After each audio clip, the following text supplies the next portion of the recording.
రైతులందరికీ నమస్కారాలు. నా పేరు నరేంద్ర కుమార్ రెడ్డి.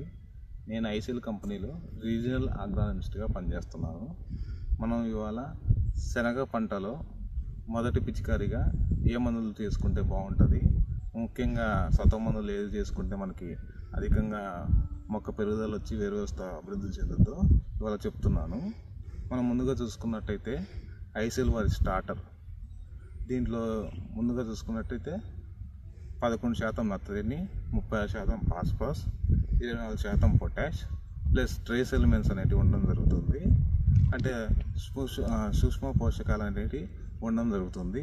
ఇది కానీ మనం పిచికారీ చేసుకున్నట్టయితే మొక్క పెరుగుదల అనేది బాగా ఉంటుంది. అదేవిధంగా వేరు వ్యవస్థ అనేది దృఢంగా రావడం జరుగుతుంది. అదేవిధంగా మనకి మైక్రో న్యూట్రియన్స్ ఉండడం వల్ల మనకి అధికంగా ఆకులు కానీ కొమ్మలు కానీ రావడం జరుగుతుంది అన్నమాట. ఇది మనం దీంట్లో 3 రకాల టెక్నాలజీ వాడడం జరుగుతుంది. ఈ టెక్నాలజీ ఏంటంటే స్ప్రెడ్డరు, గమ్ము, స్టిక్కరు, ఈ 3 రకాలు ఉంటాయి. అదేవిధంగా హ్యూమిక్టెంట్ అనేది ఉండడం జరుగుతుంది. దీని పిచికారీ మోతాదు వచ్చేసరికి 5 గ్రాములు 1 లీటర్ నీటికి లేదా 200 లీటర్ నీటికి 1 కేజీ మనం పిచికారీ చేసుకున్నట్టయితే అధికంగా మనకి వేరు వ్యవస్థ రావడం జరుగుతుంది. మొక్క ఎదుగుదల అనేది బాగా వస్తుంది. ధన్యవాదాలు.